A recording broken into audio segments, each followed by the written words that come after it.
E já passo a palavra para aqueles que fazem o projeto, fazem o dia a dia do projeto e podem falar da sua concretização melhor do que ninguém. E já inicio convidando para fazer uso da palavra o Hériton Araújo, que é psicanalista e coordenador do geral do PADIM, Programa de Acompanhamento do Desenvolvimento Infantil.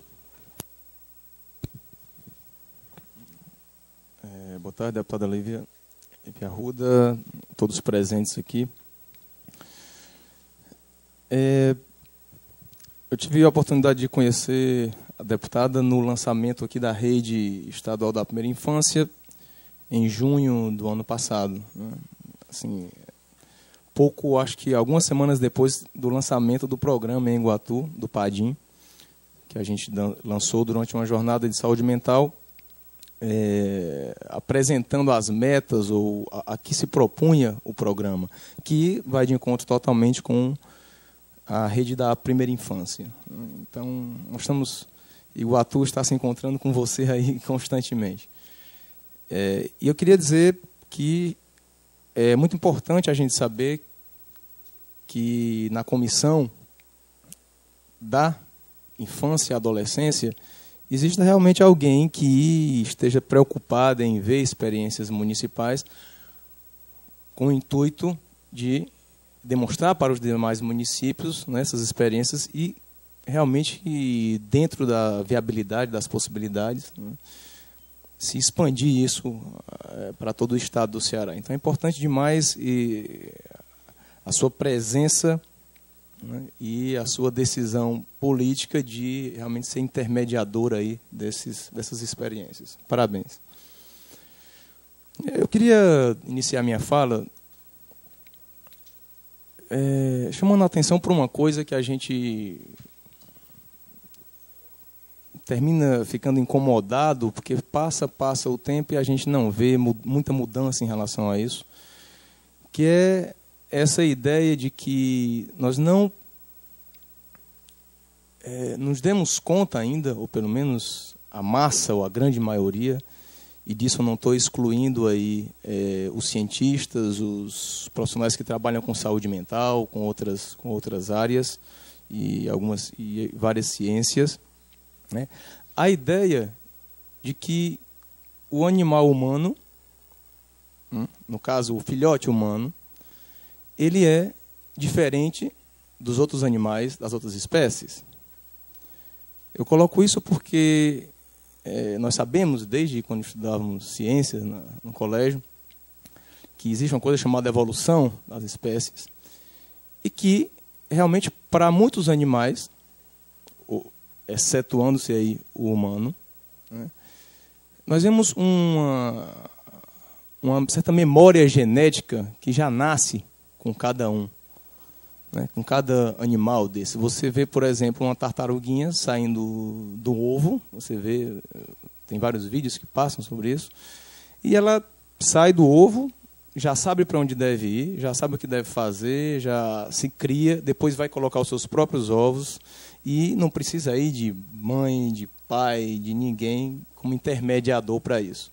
Existe um código genético, já uma memória genética, que faz com que ela, de forma inata, se constitua, como tartaruga, claro. No humano não é assim. Não é assim, então fica complicado, porque como nós não nascemos com essa memória genética, não passa de geração em geração para a gente, fica muito complicado a constituição nossa como sujeitos, certo? Se não for possível a intermediação disso. Onde é que está essa memória ou essa codificação genética? Nós poderíamos dizer,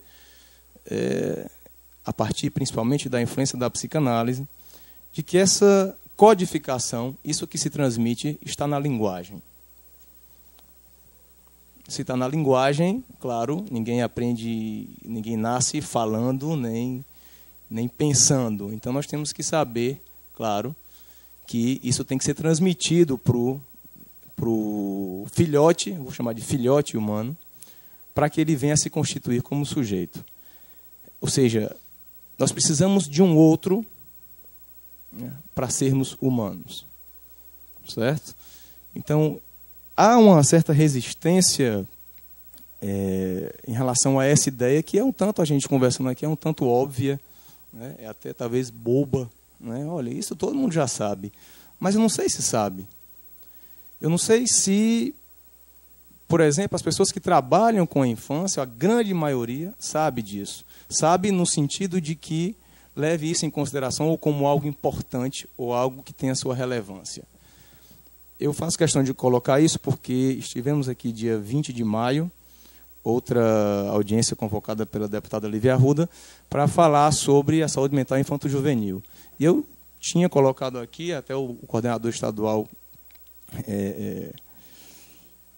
me ajudou aqui na exposição disso, de que nós acabamos de passar por uma conferência de saúde mental intersetorial nos municípios, estados, vamos para a nacional agora, e quase não se fala de saúde mental na primeira infância. Sabe? É como se as pessoas já assim, nascem constituídas, não tem nenhuma implicação na primeira infância com o que tem de diagnóstico depois, na infância, na fase adulta, ou a relação com o álcool, com a droga. Né? É como se não tivesse essa relação. Então, por isso eu digo que inclusive, os profissionais, na sua grande maioria, né, os gestores, realmente não levam isso que eu introduzi agora como uma realidade. Né? Nos últimos tempos, tivemos algumas descobertas na área das neurociências aí, que indicaram, isso nas últimas décadas, é recente isso, que há uma certa capacidade, há uma neuroplasticidade, ou seja, o sistema nervoso central, ele, vamos dizer assim, tem um período, certo? Que ele espera, vamos dizer assim, para ser moldado. Esse molde, claro, que tem que se fazer algo, e tem que algo operar no humano para que se dê. Não acontece sozinho, não é uma maturação também que se dá sem intervenção nenhuma de ninguém. Certo? Mas se viu, entre outras coisas, para a gente pensar que intervir na primeira infância, enquanto essa neuroplasticidade ela está mais aberta a acontecer, está mais viável para se acontecer, porque ela, embora ela exista, tem um certo prolongamento de tempo aí para ela é decrescente. Então, até os 2, 3 anos, você vê que há, em relação ao desenvolvimento, às representações, à moldagem do sistema nervoso central, certo? Uma transformação completa pode acontecer aí. Enquanto que a partir dos 3 anos isso começa a decrescer, mas essa neuroplasticidade vai até o fim da vida, sendo, claro, decrescente. Isso quer dizer que a gente tem que pensar no que fazer nos anos em que ela é mais presente, em que está mais aberta a ser moldado, vamos dizer assim.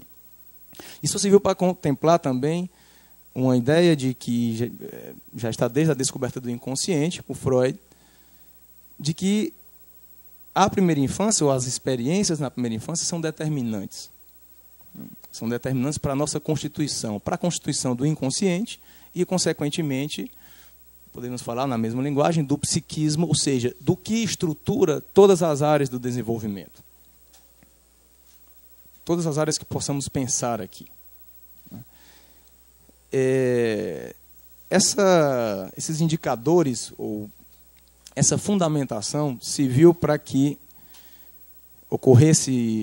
iniciou-se em 2001, né, uma pesquisa multicêntrica, foi em várias localidades do Brasil, inclusive existiu algo aqui em Fortaleza também, uma pesquisa multicêntrica dos indicadores clínicos de risco para o desenvolvimento infantil. Ela é bem recente, porque a finalização dela se deu em 2008, 2009, foram apresentados os resultados ano passado ainda, né, mas que demonstram realmente que nós não temos como nos constituir sozinhos. Você pode colocar? Eu vou pedir que você coloque a apresentação.